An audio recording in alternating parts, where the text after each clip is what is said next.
All right, we're here for the newest episode of Heal Thyself, man. I'm Dr. G. I'm so excited to talk to you today about so much. I got some good information coming for you in the Knowledge Bomb.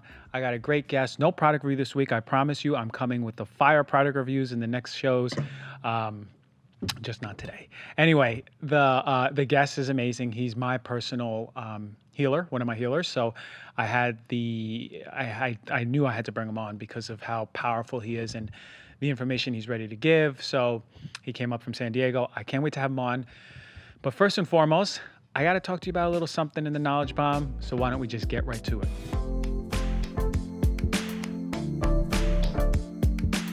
All right, today's Knowledge Bomb. Holidays are coming up. Thanksgiving's coming up. I'm heading back to New Jersey and I'll be flying.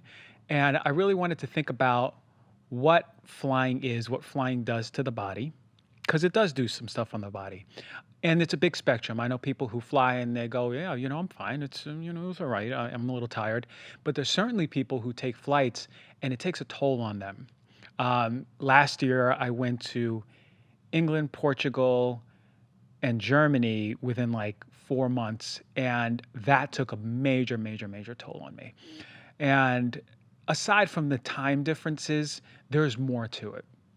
So what I wanted to do today is talk a little bit about how to prep when flying, some of the stressors around flying, and what to do, and and how to prepare our body as best as possible before we get on the flights, especially, and listen, if someone who's listening is a flight attendant or a pilot, works in the airline industry in general, or is frequently flying, you have a wife or a husband or a loved one who's always doing this, then this is like essential information here, okay? So first and foremost, the stress. The stress is huge, especially if you're not planning well around your flight. Even if you're getting there 45 minutes before your flight is leaving, you're already on a stress state. Your cortisol's up, your adrenaline's up. You're already predisposing yourself, your biology towards something stressful. So really having a plan, and if you're nervous about flying, this is even more essential. Have a plan in place so you have adequate time, more than adequate amount of time when you're getting there. But really, if you have those nerves around flying, you want to think about how you can prep yourself as best as possible. So you need to find a place before you even get on that flight, right? Because you got there early. You need to find a place where you can do a practice like breath work and really start researching different types of breath work, meditative breath work. But what happens is that flow of oxygen will get your physiology in a different place, in a calmer space. So find a place where you can get alone, at least for a little bit of time. I have some noise canceling headphones, but if you don't, just put on some headphones and do a breath work practice for yourself. And then there's so many really good apps out there which you can listen to put you in a place at a relaxed state, right? Headspace or Calm are really nice ones. Now, I will be talking about a few supplemental recommendations here from my own clinical practice that I use with patients and myself, but this is not medical advice for people listening. So if you do have an interest in these, ask your doctor or your practitioner if it's safe, okay? Got to cover my butt here. So L-theanine is one. It's a supplement that I use in itself, an amino acid, which is has a really wide range of benefit, and it's, for the most part, very safe. You can use it even at high doses. This is something that is found in green tea, which sometimes is believed to be the reason why the caffeine in green tea is negated, and it's not the same like the caffeine in coffee.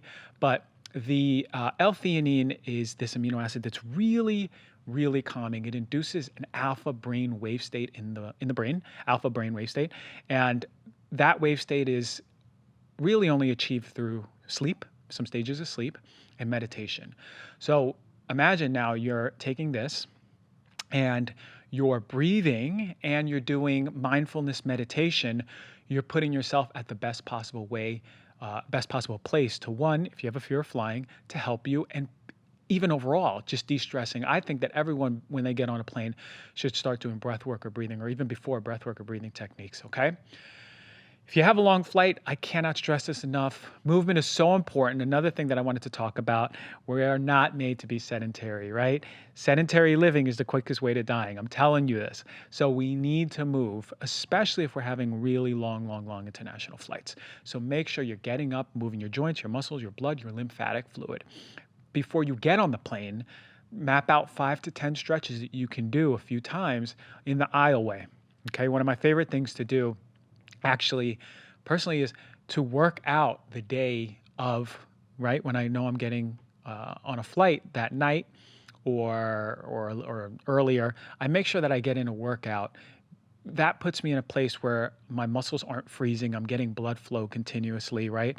It works for me, right? I don't feel like I'm having frozen muscles throughout the flight. I'm not super stiff. I'm actually less stiff, which is really nice. You can bring your own packet of ginger tea because I'll talk about it later. You never want to drink airplane water, but you want to bring your own packet of ginger tea, particularly because even the tea they serve is crap. So get yourself some organic tea. I did a little piece on Instagram about different types of teas and tea packets, but overall you really want to get an organic one. You want something to keep you warm and moving, get that blood flowing. But remember, movement is so important, especially on the long flights and even the short ones, from east to west of the United States. When I land, some of the things that I do as soon as I can is maybe a yoga class or just long stretch. I don't even have to do a class. Maybe I'll just do like a YouTube yoga class, something.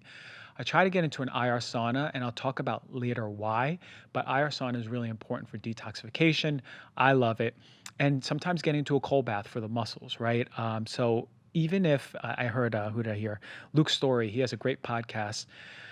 And he was talking about how was it on his podcast? I think he was on Aubrey Marcus's podcast. Regardless, he was talking about flying, and when he was in an airplane room or a hotel room, what he does is he fills up the bathtub with water and then goes into the hallway and gets buckets of ice and just puts it in there.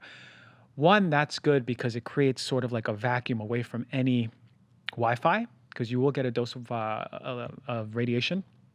It also helps relax the muscles, changes the blood flow. It's very therapeutic, especially when you're not moving for a long time, which would drive me crazy anyway. That's why I don't like flying too much, but I do.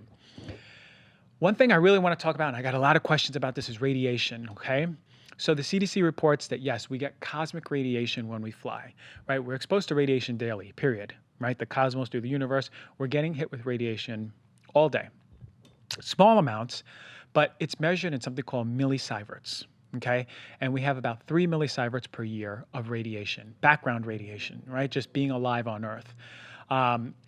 One flight from the east to the west coast, or the west to east coast, gets us about 0.035 millisieverts. Sometimes I talk so fast, faster than my thoughts come out, so please excuse me. If you have about 85 to 86 flights per year, right? So these are frequent travelers now we're talking, right? People who are getting all over all the time. That's equal to about the ambient radiation we get naturally per year. But keep in mind, some factors that may bring this up are if you are exposed to radon gas, which could be coming from your basement, right? Radon gas is one of, I believe, the second leading cause of lung cancer, but you can get 2 millisieverts in itself from radon gas. If you live in a high altitude city, you're getting 1.5 millisieverts more. If you're getting X-rays, it's less than if you'd be getting PET scans or CT scans, right? So an X-ray is equal to about 10 days worth of radiation, ambient radiation. A dental X-ray is about 1 day's worth, whereas you have a CT of the abdomen and pelvis, well, that's about 3 years of background radiation. And then if you have a PET scan, which is actually unfortunately done more persistently in those who have cancer, you have about 8 years of background radiation. So it's person to person, right? If you have a history of cancer, you've had many of these imaging studies, you live in a high altitude city, if you know that you're being exposed to more radiation, then maybe you want to think about your frequent flying or other options, maybe driving, train, I don't know. Regardless, I just wanted to bring this up because the problem is excess radiation can cause it's ionizing. What that means is it can cause DNA damage, all right? It's the same mechanism that we use in cancer care, right? When people have quote unquote radiation, when they have cancer, what they're having is targeted radiation to a very specific spot where the tumor is, and that's causing DNA damage to the tumor, so it dies, doesn't work anymore, all right? And so what we want to do is reduce risk of cancer later in life. So there's a book by the National Research Council of Health that laid out the risk from exposure to low levels of ionizing radiation, where they scientifically analyzed low levels or low dose radiation and cancer risk. The conclusion was basically this. All else being equal, and assuming that low doses have risk levels proportionate to high doses, then an overall cancer risk of 0.005% per millisievert is reasonable. Okay, so what that means is that if you're having a 100 millisievert dose, that would increase the lifetime risk to about 0.5%, not that much higher. But again, we have to think about what our overall exposures are within a year, and then the next year, and the year after that, and the year after that, right? Because if we're flying a lot, if we have exposures to a lot of these things, these variables that I mentioned, then this 0.5% can start going up. And to me, when it comes to cancer, any percentage risk that it's elevating is enough for me because we want to lower it. Again, so the other part is the airport scanners, which people ask me a lot about. And it's a little tricky, right?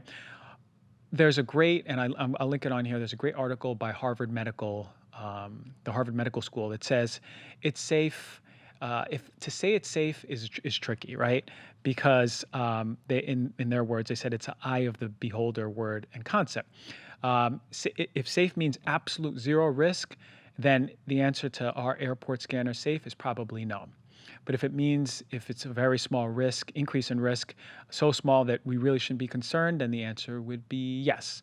But this is according to, in 2011, the Archives of Internal Medicine did an article on back scanner x-rays, which is the ones where you walk and you put your arms up and it goes vroom, vroom, right around you, or you can choose to decline it, like I do. So the 2011 article said that it takes about 50 of these back scanner x-rays to equal about one dental x-ray.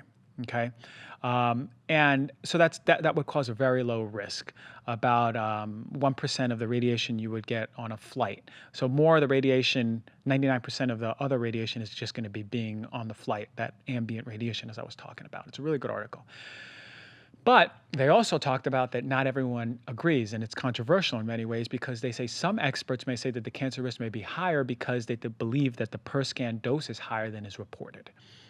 So others use different math yields. So in a 2011 article in an issue of Radiology, Dr. David Brenner of Columbia University's position was a little bit different, that actually the per scan dose is higher, and when you do, let's say, 1 million or 1 billion scans, then we start getting close to, I think it was actually 1 billion scans, we start getting more relevant numbers, more numbers for cancer that are indicative of concern. So, and think about it, how many people go through those every single day per day? I'd be interested to know in one day in one airport, let's say LAX, how many people go through a back scanner, and then we do that to a year, and then we do that to all the airports in the United States, and then we assess the cancer risk. It may be different than what we're seeing as the safe dose. Regardless, his quote was that these back scanner X-ray scanners might be acceptable given the benefits of possibly stopping a terrorist, but millimeter wave scanning is a feasible alternative that doesn't involve any ionizing radiation exposure, then why not use it? Meaning he's saying that there's other ways we can do this. What do you do? Because there's controversy behind it, and the truth is it's probably really low, but for me, I am more of a purist that if I can curtail something, then I will. Now look, if I'm in a rush, I'm going through it. If I have time and I'm just chilling and I'm listening to music, then I will decline it and get the pat down, which is not even pleasant in itself. But still, I do that for the most part, let's say 80% of my flying. What things can we do to protect ourselves from this ambient radiation overall? 3 things. Antioxidant-rich foods. You got to eat all the colors of the rainbow to prepare for your flight. You should be doing that every day, overall anyway. But, think different colors: strawberries, blueberries, oranges, carrots, cruciferous veggies, leafy greens, apples, onions, matcha. All of these are high antioxidant foods. They're going to be very protectant for your DNA. Okay. Ask your doctor about this recommendation, but I'm going to talk about the power of chaga mushrooms. Chaga mushrooms are really important. They can be used in radiation exposure. Okay.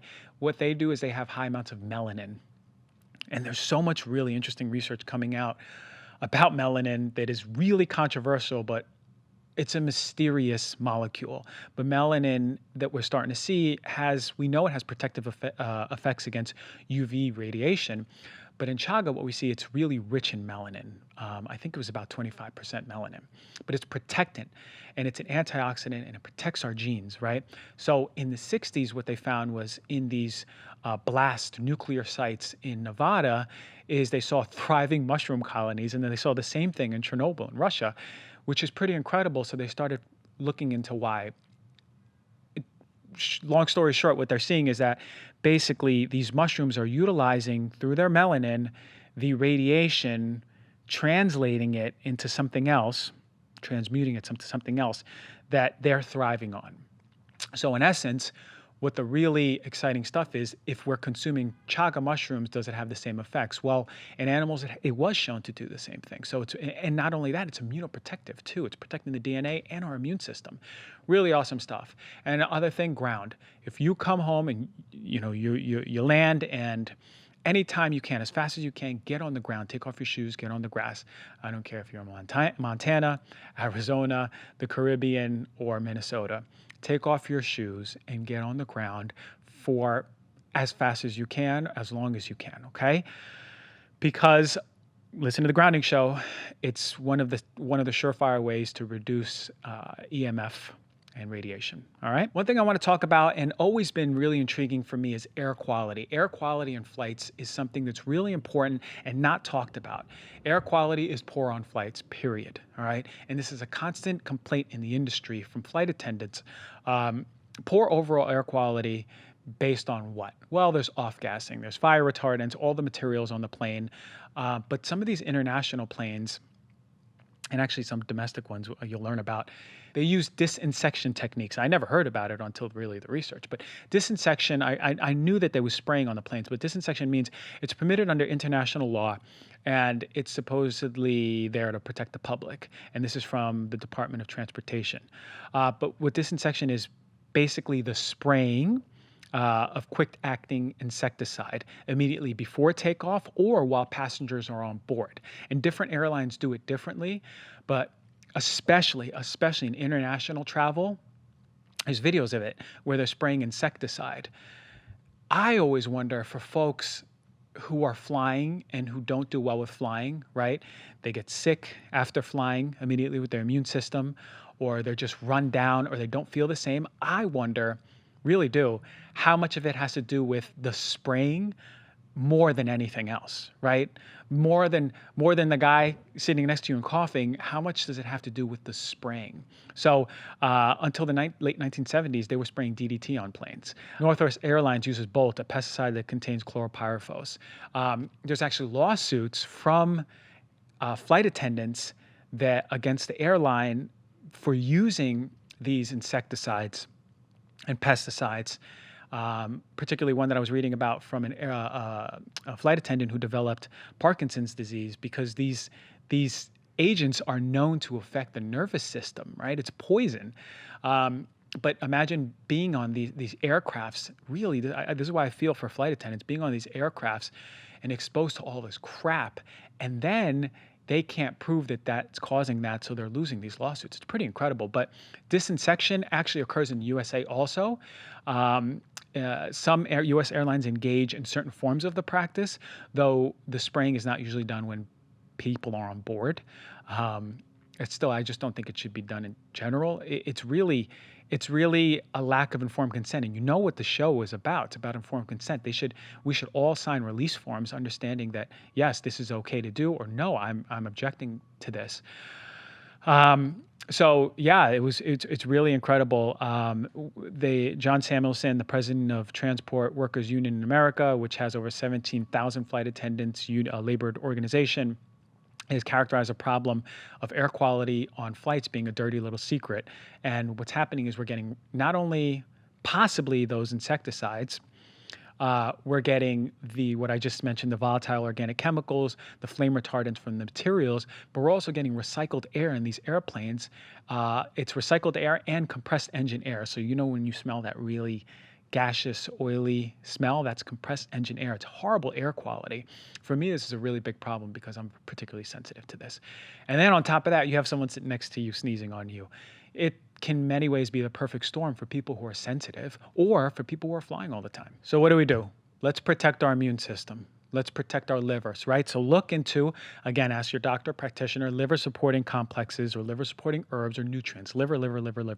You want to make sure, most of these are being excreted or processed through the liver. You want to give your liver extra love. So before you get on the flight, eat liver-loving foods. Love your liver. Artichokes, beets, cruciferous vegetables, right? Sulfur-containing foods. We want more of that before these flights and after to support the liver. Respiratory protective herbs. Well, mushrooms are wonderful. Look into that. Ask your doctor about that. High antioxidant food and drinks. Amazing stuff. Immunoprotective agents, right? So when you're there, you want your immune system strong. Sometimes I have a little protocol together. Some of my favorite immune herbs, you can ask about lomatium, licorice, osha, lemon balm, oregano, echinacea, olive leaf, medicinal mushrooms, elderberry, high-dose vitamin D, vitamin A. Have someone put together a protocol for you to protect you on the plane, because there's no reason you should be going on vacation and then for the first 3 days feeling like crap, because I've seen it happen before. Also, stay away from airline food, please. It's crap. Bring your own food. And really stay away from the water. Stay away from airline water. I am saying it right now. Buy your own bottled water. This is a case where Dr. G is okay with plastic in your water because 2019, there was an airline water study, and it was shared via a big press release, right? And what we saw was that water quality on planes is crap. So basically what we're seeing is that in response to these findings, it was actually Hunter College in New York, together with another coalition, they put up these recommendations. Don't wash your hands on the airplane bathrooms. Instead, bring your own hand sanitizer. Don't drink coffee or tea on board ever. Don't drink the water on board unless it's known to have come from a sealed bottle. Okay? So remember, stay away from that water. I'm trying to have you all have a better airline experience, especially to those who are flying and feeling like crap after. Okay. So let's put it all together. Stress, make sure you're handling your stress. Get to the airport on time. Have your techniques before getting into the plane. Get yourself in a good place so your physiology, your biochemistry is beautiful, high dose, high vibration, high strength, okay? Radiation, I spoke about it, but really ask your doc about chaga, get on the grounding, high antioxidant foods, get the moving in the body going when you're on the flight. You gotta move, you gotta move. That's gonna keep you healthy on these flights. I spoke about air quality. It is concerning. Really what you can do is call your airline and find out if they're spraying or find out if they would do these practices. That it would behoove you to just find out, especially if you're a frequent flyer. Okay, strengthen your immune system, strengthen your liver, and remember, stay away from that water and stay away from the food. Just bring your own high quality, nutritious food onto the plane. All right. Now we know how to fly. Now we know how to protect ourselves. Yeah, man, this is the topics that are coming are amazing. So I'm really happy about this. I got to get to this guest, man. I've been excited for like 2 months to get this guy on here. It's going to be a beautiful interview. So let's get right to it.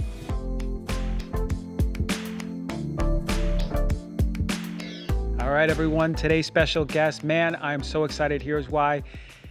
He drove up all the way from San Diego. This is my personal energetic healer. He's a quantum energetic healer. His name's Tim Coleman. He is fabulous. Anytime I have a patient who has cancer and needs that help when it comes to deep traumas, I send them all the way to him. Tim, thank you for coming on the show. Thank you for having me. This is great. Yeah, Excited. Man. Yeah. I've been waiting for this for a long time. We've been, and the schedules have finally aligned after a while, thanks to your wife. right?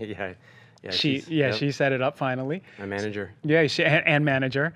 So thank you, um, s- man. Okay, look, I've known you for a while, Hmm. and then you've actually were on Nimai Delgado's podcast, Yeah, that was fun. Generation V. Hmm. Yeah, which I was really highly promoting when it came out because it was for me transcendent, Hmm. and there were many points and concepts in there that I believe everyone should know.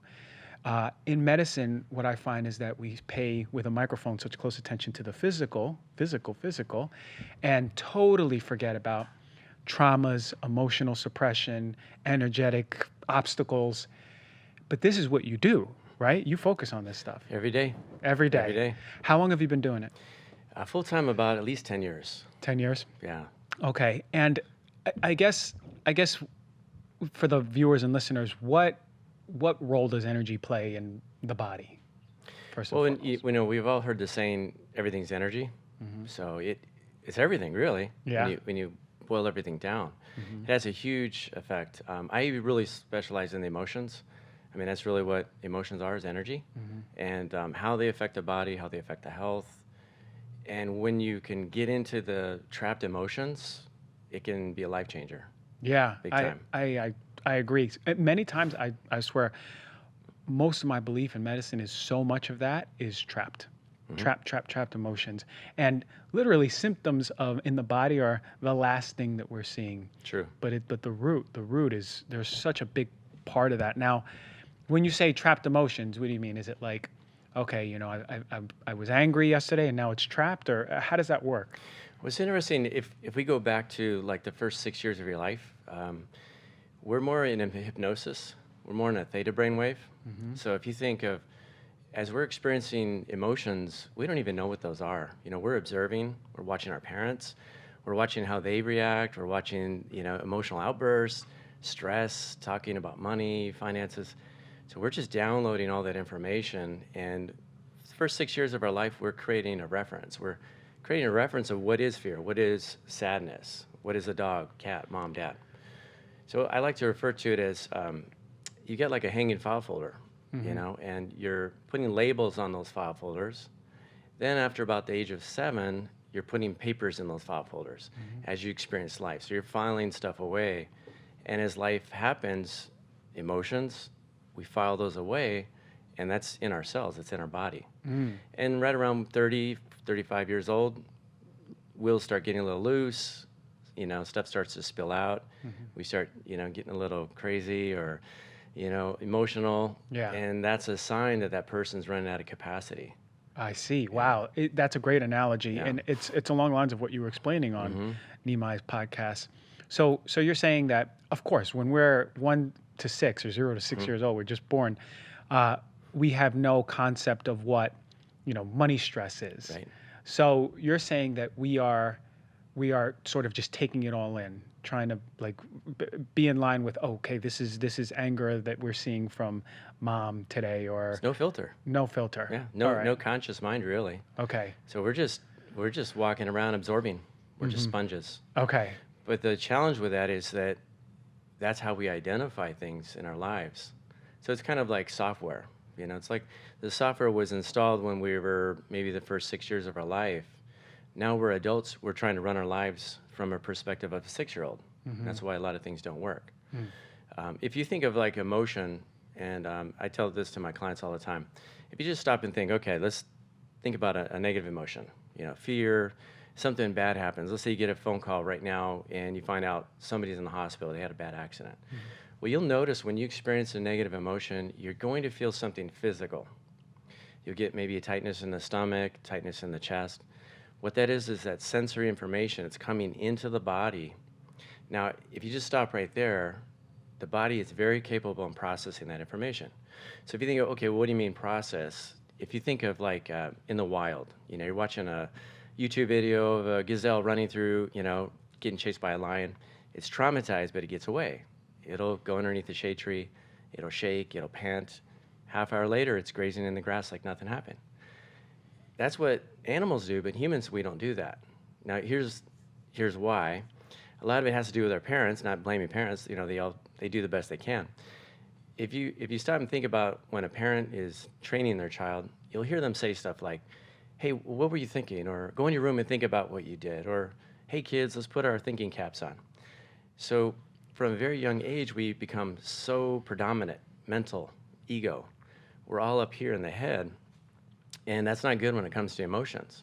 So you go back to the illustration, okay, you get some bad news, you feel something, like a tightness in the chest, that's emotion. Well, instead of processing that information from the body, which the body can process like 40 million bits per second, what happens is because we were so used to letting the ego run the show, it's as if the ego goes, "Hey, body, I've been doing this your whole life. Pass it up here. I got it." Okay. So the body sends all that data up into the brain. The problem is the brain can only process maybe about 40 bits per second. So in essence, you have, the body can process maybe about 1 million times faster. It's super fast. So the brain can't process it. Well, what does it do? Well, it sends it back down into the body, and it gets stored in your cells, like little packets of software. And with that information, you're going to have all that information coming in from all your senses. So you could have different things you smelt, maybe taste, what you heard. All that data gets locked in to that trauma. And until you process it and clear it, it'll stay there indefinitely. Wow. Yeah. Wow. So until it's integrated, it is stuck in your cells. It's in your cells. Wow. And that's where your subconscious is. Yeah. I always heard that, and I read it a lot throughout books in my time about the subconscious being there, the subconscious mind. The real mind is the summation of all of your cellular memory, and some incredible stuff. I mean, genetic data has thousands and thousands and thousands of years of memory stored in there. So it stands to believe absolutely that all of that, this life's memory, is very easy to bring to the body. Sure. So you said, so animals aren't logically or egoically integrating this data. It's going to their body, Yeah, right? it's just Instinctually. They learn it from their parents. Yeah. And they see their mom or dad, shake off the trauma. And they don't think. There's no logic. There's no logic. Yeah. So then are you saying then when we have trauma, it would be best for us to feel it rather than think it more? Absolutely. That's what you're getting at. Okay. If you think, I think of a lot when I don't have children, but, I was one at one time. But you think about parents, there's so much emphasis external.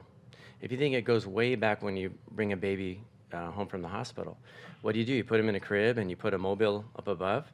You're training that child from the very get-go to go outside, external, occupy them. You're driving in the car. Well, nowadays they have the screens on the back of the seats, DVD screens. But when I was growing up, we didn't have that. But a parent will say, look out here, look here. Everything is external. Whereas if parents would teach a child to go internal, oh, well, you're upset, Johnny. Okay, where do you feel that? Point in your body where you feel that. You would train a child how to really get in touch with the emotion, and then you could teach them how to process. Yeah. So then they're growing up as adults, and they're not these emotional hoarders. And that's what most of us are. We're emotional hoarders. Yeah. It's just stuck and stuck and stuck. So is it part of your belief that as these emotions build up in the body, they can manifest as disease? Oh, absolutely. Yeah. Because wherever your body holds the emotion, it creates a weakness or a weak link. Now, the body has its own language, and it will store certain emotions in different areas of the body.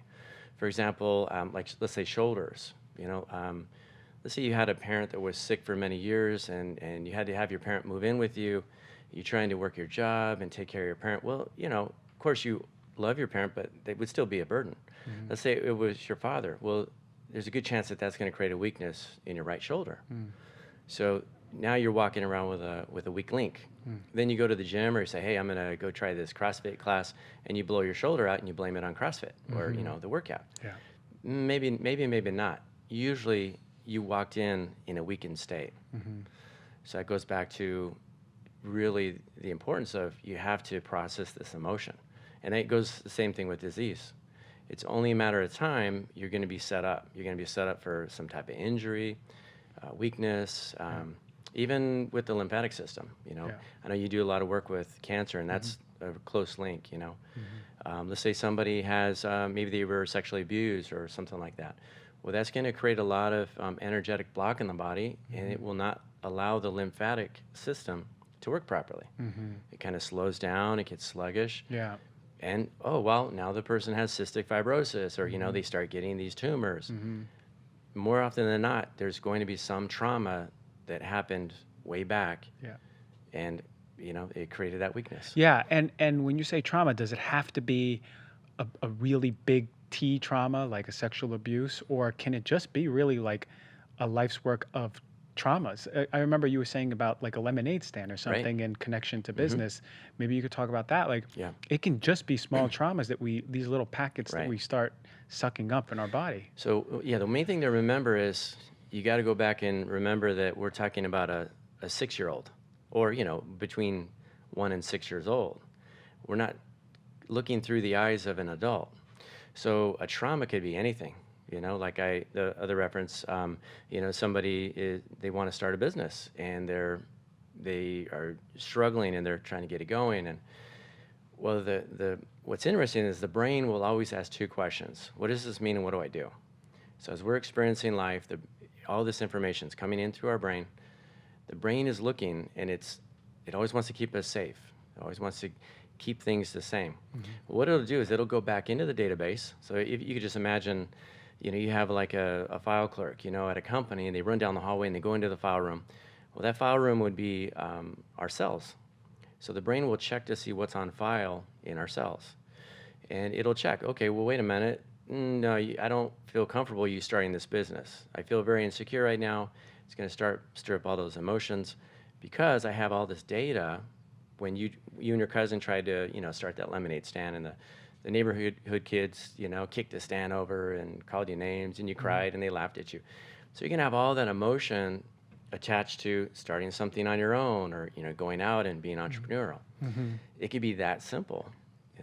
That's incredible. Like, and all of us, I mean, just by virtue of walking around Earth in this world, we're going to experience these traumas. Right. So you're saying that a really good thing as far as parenting would be to have these kids understand what hurt them, what's the trauma, and then where it is in their body. Yep. And then teaching them releasing techniques, right? That would be amazing. That would be great, right? Amazing, yeah. So the last part then was that releasing techniques. How do we release these emotions? Do we talk it out? Do we journal? Like, what are ways to? Yeah, that can have some benefit. Now, always remember that we have I see it as 2 brains. Yeah. So you have the logical brain, the ego, and then you have the body brain, which is superior. Or let's say 2 different computers. 2 different computers, they run on 2 different speeds and 2 different languages. Some ways it's more logical, and well, let's think of like talk therapy. It's good, it has its place, it's very helpful. Talk therapy is like somebody showing you what your issues are, or putting a mirror in front of you. Many of us don't even know what our issues are, and so it could be very helpful going to a therapist to find out, hey, figure me out. But beyond that, you're not going to get into the body through talk therapy. So talk therapy is a good step to start, but to really yank that stuff out, you have to go into the body. So journaling, yeah, you can get some clear emotions from journaling. There's so many energetic modalities out there. I talk a lot about EFT only because it's incredibly simple. You can't mess it up. You can do it without any training. You could literally go on YouTube right now, pull up a video, and you can do it, within 30 seconds. EFT is? It's emotional freedom technique. Yeah, and I would remind people that there is data out there, there's studies on it. This is like a legitimate thing that people do out there in medicine. I've had it. I've been doing it. I do it every morning. I've done it with you. But can we speak more about it? Like, what is it? What it's about? How's it work? Yeah, these. If you think of like the different pressure points, there's different pressure points that you're tapping on, and these are access points to the electrical system, the body's electrical meridian system. I just think of it as electrical system. So if you're tapping on these points, you're literally sending electrical signals to different organs, because these pressure points are connected to different organs, and that's where a lot of the emotions are stored in the organs. For example, liver primarily is going to produce and store a lot of anger, liver and gallbladder. So as you're tapping on these points, you're literally sending electrical signals and you're blasting through that congested energy. When you do that, that allows the body to process it. It dissipates and goes away. Yeah. So it's so that's one, very effective method. There's excellent breathing techniques. I've been trained in like 18 different breathing methods. I generally will only use one or two based on what I'm dealing with. And I mean, you can simply just take one is the candle breath. So if you just imagine sniffing a rose and blowing out a candle, and it sounds silly, and it's like, well, what could that possibly do? Yeah. But even that, let's say if you're terrified of dogs, and you're thinking about going outside, but you have this terrible fear of dogs, you could literally just calm your body down, sniff the candle and blow out, sniff the candle and blow out I got that reversed. Yeah. Sniff the rose and blow out the candle. Yeah, exactly. Yeah. And you do that over and over again, and that would be enough to process that energy and shift it. Yeah, and that's something that we actually practiced before, and I can attest it was really effective as we were going through it, right? So we cycle through it over and over and over, and what I really admired about our time together is that you made me very sensitive to understanding what parts of my body things are manifesting, right? Sure. And that was pretty incredible because for me, it was pretty much in the same spot in my stomach. Right. But doing these techniques, you can see the difference between before you do the techniques and then after. And then you keep doing it more and more and more. And we do it until it stops. And it's pretty incredible because I truly felt that flow of emotion. For me, it felt warm. Like my whole body was warm. Like it was alive. Like it was tingling. And I mean, I was always a believer in this in the first place, right? But how do you find people, or do you have patients who come in there and they say, this is tough, like it's stuck, it's really in there, it's hard to integrate, I'm not ready to release this trauma of the fear of, or the death of a loved one, or, the fear of molestation as a child. How hard is it to start moving these deep, deep, deep-seated energies? It's hard and it's not hard, and this is what I mean. When somebody speaks, automatically they're speaking from the ego. So what I mean by that, remember you have the two computers. So if you're trying to just think or walk yourself through mentally, you're automatically coming from the ego. Now remember the problem is in the body, not the ego. So you have to access the body. So when somebody says, well, I've had this person die and I just can't get over it, I'm very sad, they're speaking from the ego. So simply what you do is you take the person into their body.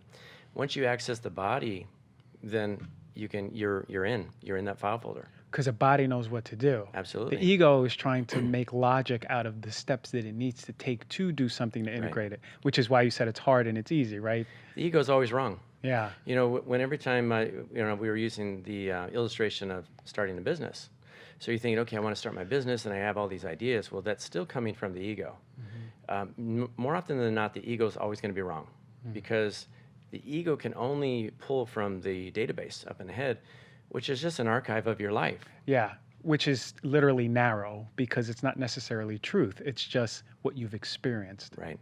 I see. So one thing to think about, I think people get a lot of value let's say if you wanted to change something.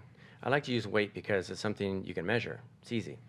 So if you think of, okay, I want to lose weight, if you just stopped and thought about it, how do I feel about that? Or you can, get naked and stand in front of a mirror. Look at your body and how do I feel? I guarantee you will feel something in your body. Somewhere. And that's emotion. And so you just go right into the steps and process it. Or you can say, okay, I've been trying to lose weight. I've tried every book. I've tried every diet. And I'm so frustrated. So if I had the person just stop and think, okay, where do you feel that? Okay, I feel it in my stomach. Now, if you tell that person, okay, I guarantee you, as a little boy or little girl, you had that same feeling. And you take the person back and you have them imagine and go back in time. More often than not, always there'll be something that pops up. Yeah. Some type of memory. Usually they start to cry. They show a lot of emotion. So really, you got to go back to that first 6 years. And that's what I do in my work is I go back and I find the roots. Wow. And you get to the roots, you rip it out, and the tree dies. How formulative those first 6 years are in your life. It's pretty incredible. It's everything. I mean, that's really where everything is established. All the meaning you give things have been established by the time you're 6 or 7. So whatever a dog is, whatever a cat is, whatever mom, dad, all that has been established. Wow. And it can be something that's not even real, right? Like your perception of cat when you're 6 years old could be based on that one cat which was really grumpy and attacked you versus all the other cats that are really lovely. Right. That's pretty incredible. Absolutely. So you're saying that we get in touch with our emotion now, right? Like where is it in our body? And then go back through certain techniques into that root. And where did that emotion start? Where did that feeling in the body Right. start? Pretty much is what you're saying, right? Yeah, and there's different ways. Usually, I'll right away I'll tell somebody, where do you feel that? So you have to be relaxed and you have to get out of your head. It's a good idea you could do some meditation. You could just spend maybe 5 minutes and just relax, get away from your phone, get away from all distractions, take some deep breaths, relax. Then you say, okay, I'm going to think about, I've been trying to lose weight. How do I feel? What does my body want to tell me? And if you just ask those kind of questions, I guarantee something will come up. It comes up, then you process it. Now you can do the EFT, you can go online and just check out, how people are doing it. It's super simple. You could do the breathing techniques, and then you go again. Okay, let me think about it again. Do I still feel the same? No, I feel better. Okay. And then now that feeling that I felt, where did I feel that before? When I was a little boy or girl, do I remember feeling that way? Is it familiar to me? And you just ask yourself that, and boom, you'll get another memory come up. And usually now you're getting into the roots, and there's generally going to be a lot of emotion attached. And it could be something simple like, well, I grew up in a big family, and I wanted an extra chicken leg, or I wanted some more mashed potatoes, and all the other siblings, because they're older, they got everything. And so that hurt me, and I connected that to there's not enough, or there's never enough food. So now here I am older, I'm still running on that same software, and I'm overeating, and subconsciously I keep telling myself, it's not enough, there's not enough, keep eating, Interesting. Interesting because the power of like what that thought that you have at such a young age, how it can totally trailblaze your whole belief system. And even also interesting is what you said, as we're doing those practice, we'll get those memories come up. What I found is sometimes in meditation, like sometimes I'll go in with an intention. I'll be like, I want to explore this, and I'll meditate, and I'll have visions and thoughts and memories that in my waking life, I would never be able to touch back on. But when you shut off all those distractions, that subconscious is like, hey, remember this? And I was like, no, I don't. Wow. And like, Right. and even in your meditative state, you actually realize that this is a thought that you don't remember. You're like, oh my God, where did this come from? So I'm assuming that your body is always trying to talk to you with its Always. subconscious. A lot of aches and pains, your body's trying to talk to you. It's like that check engine light on your car. You can ignore it for a while, but you don't want to end up, broken down on the side of the road. Yeah. And that's how the body works. And here's another thing that I think is really important for people to really get. Whatever we're trying to do, if we're trying to change something, I imagine most people that are going to be listening to this or watching this, they're coming here because they want information. Maybe they want to change something. They want to, get better. Well, if you think about anything you want to do, your brain was always going to go back into the database. So if you think of going back to the analogy of, okay, let's say you have a business and you have that file clerk that goes down to the file room. Well, let's pretend that you have a business and the IRS is going to audit you in a week. Well, you better go in your files and make sure everything's lined up, everything's accurate, that there's not information that's going to get you in trouble. Well, it's the same thing. If I want to start a new relationship, let's say I've been divorced a couple of times and I want to start a new relationship, I better go back and do an autopsy on the last 2 relationships. I better go back and see, okay, what happened? What hurt me? How did I feel? I have to clean all that emotion up, because if I don't, that's the energy that I'm broadcasting.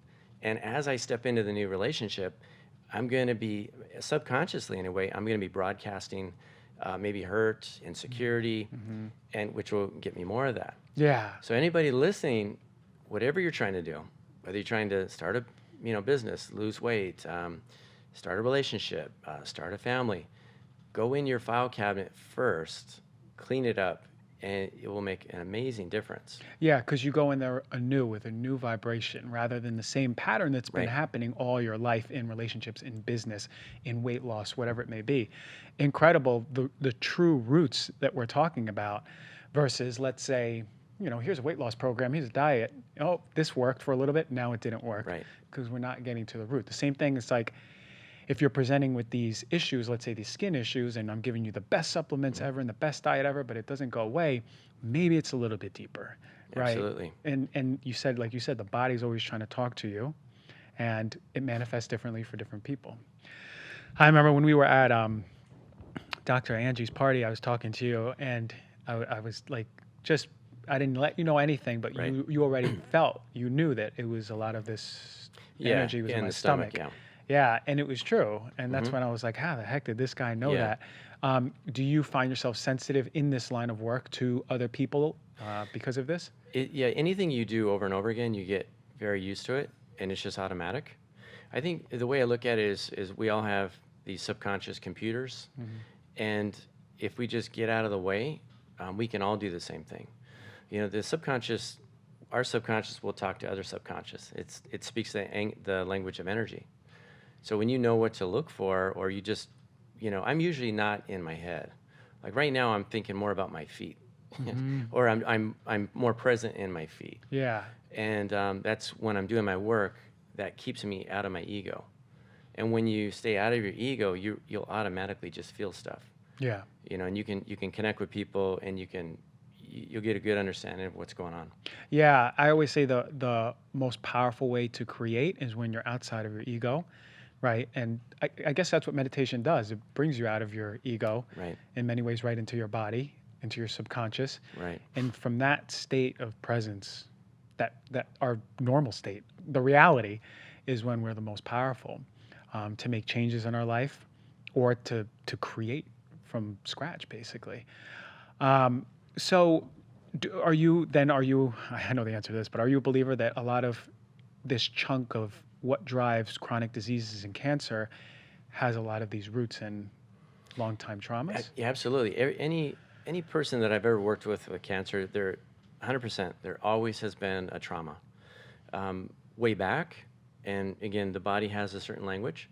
So, for example, let's say if we're talking about breast cancer, well, what I've seen in breast cancer is a lot of that emotion of loss, sadness, sorrow, emptiness.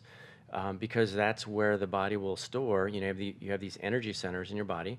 So you have the heart center, and that's generally where you're going to hold those loss emotions. Maybe you had a miscarriage, or you had a child that died, or you went through a bad divorce. Now that's something that's been taken away, and I've seen that is a common issue with that type of cancer. Or Wow. let's say somewhere else, like up in the brain, there's every part of the body, there's a certain emotion there, and there will be a certain trauma. And if you can go back and clear the trauma, then that allows the body to heal or much faster. Yeah, Because it is going to create a weakness. for sure. So it doesn't matter what treatment, if you're getting chemo or whatever you're doing, if you're under the care of a doctor, it will only enhance and improve your ability to heal if you get the negative emotion out of the way. 1,000%. Yeah, I call them obstacles to healing or obstacles to curing. Careful with the word cure, but I say healing a lot because healing isn't just, your propensity eating crappy diet because you're addicted to sugar. That's an obstacle, but the real obstacles are why you're addicted to sugar. What happened early on? What's your thought process around it, and where in the body is it manifesting? You just triggered this is a neat story. One of my clients, she was addicted to chocolate. Well, I already know that there's going to be an emotion to that. And long story short, she grew up in a family where they really didn't show her love. She didn't feel love. She didn't get attention. But she had a grandmother that ran a donut shop. So every time she would go home from school, she would pass her grandma's donut shop. and her grandma would always have a fresh tray of chocolate donuts. And so her grandma was really the only one that really showed her love and attention. So as a child, she connected that as love and affection. So here she is, many years later, she's still going after that chocolate to get love and affection. Especially the time she doesn't feel love Right. and affection, which is, and I actually challenge all the viewers and listeners to do this, is in those times where you are feeling your lowest or not self-loving and certainly not receiving what you think is love from the outside world, what are your habits? What's really coming up, right? What are you looking to do? I know me personally, if I feel like that, I don't want to be alone. So I'm out and about, as the social butterfly that I am. But I've actually been challenging myself when I feel like that, let me be alone, really uncomfortable, but let me be alone. And that's my process. But, other people have different ways they go, different addictions. Right. Right. Yeah, you have to go to the motion. Yeah. And if I get just one point across, go to the emotion. And that's an area where a lot of people are just not looking. There's so much, I see so much self-help. I have so many clients that come in. They have a bookshelf of diet and all this information. There's nothing wrong with the information, but that's all logic. It's all ego. Okay, so why are you still struggling with your weight? Well, because you didn't go into the body. It's a body problem, not a brain problem. You can't fix a body problem with the brain. Two different computers. They speak two different languages. So if people would just get into the emotion and find out, okay, what emotion is this? What is holding me back? How do I feel? What does my body say? How does my body feel? If you can just identify it and then use some of these very easy techniques to process it, it will be life-changing. I guarantee, life-changing. Me too. I guarantee it. And stop wasting time. I see people waste so much time and energy. Yeah. And I was talking to one person, and she went to therapy, which is good, but she's went for like 18 years to get over her issues with her dad. And it's like, come on, that's a waste of time and money. Yeah, it certainly is, Yeah. because again, it's logic, it's ego-based. It's awesome to show you what is in front of you, what your habits are, but the real roots are in the subconscious. Right. Wow. And you have to go back to that. It's like peeling an onion. I see humans as like onions. So you peel back the onion, layer the onion, you address the issues, peel back another layer. So you have to peel back those layers. Sometimes it may be a little difficult to go right into, if it's a heavy trauma, the body's very smart and the body knows what it can handle. So if there's anybody out there that they know, maybe they went through a very severe trauma, more often than not, the body is not going to let them go there, or they may not be able to identify the emotion or clear it. I understand. So I just want to let everybody know out there that if you are in that situation, don't get discouraged. Start with something easy, like the neighbor next door putting the sprinkler on and getting spots on your car. Yeah. Go with that, and then slowly work back, and then get into the heavier stuff, because more than likely the body's not going to be ready. Yeah, for sure. I think for a lot of us, we hold in some deep traumas where we don't want to look at it yet. Right. But Or if you're a big meat eater, Yeah, If exactly. you're eating a lot of acid and low vibration food, you're not going to have the energy to really get deep either. I've noticed that Interesting. in a lot of people. Wow. Okay, so look, you're in San Diego, right? Right. How do people find you? How do they come to you? Instagram is probably the easiest. I'm really slammed with. I'm really busy. Yeah. So You always sometime- are, man. It's hard Yeah. to get a hold of you, Yeah, man. sometimes it's hard to. I'm probably at least a couple months out, Yeah. booked out in advance. Yeah. However, I'm more than happy to answer questions, or if I'm going to be doing some other programs going forward, some education programs and things where I can meet with many people at a time. Maybe do some Zoom meetups and stuff like that, Okay. where I can impact a lot more rather than just one-on-one. But yeah, reach out to me on Instagram. Synergy Health, is it? Tim.Coleman _. Okay, Tim.Coleman _. Right. Okay. And website or anything? Or SynergyHealthServices.com. Synergy Health Services. Okay. Yeah. You gotta release a book. We're waiting on this book. Yeah, it's That's what we need right from right. you, because it's going to be a game-changing book. Because I think the way that you put your analogies forward makes it very easy to understand for people what they need to look for or what this process looks like. You have to keep it simple. Yeah, you have to really keep it Because simple. the average person, there's a lot of brilliant people out there. Yeah. And sometimes I have to listen to it over and over again, and I know what they're talking about, but yeah, the average person, you got to keep it simple to where they can understand it and visualize it and see it. What is brilliant information if you can't disseminate it to people Right. who don't know anything about it, right? That's my mantra here. Mm-hmm. Okay, Tim, thank you so much for coming on the show. I'm deeply grateful. I know the viewers and listeners are, and you're doing incredible work. Thank and you. I need to come down and see you, so you need to put me in ASAP, Yes. okay? Yes, absolutely. All right, man. Thank you. All right.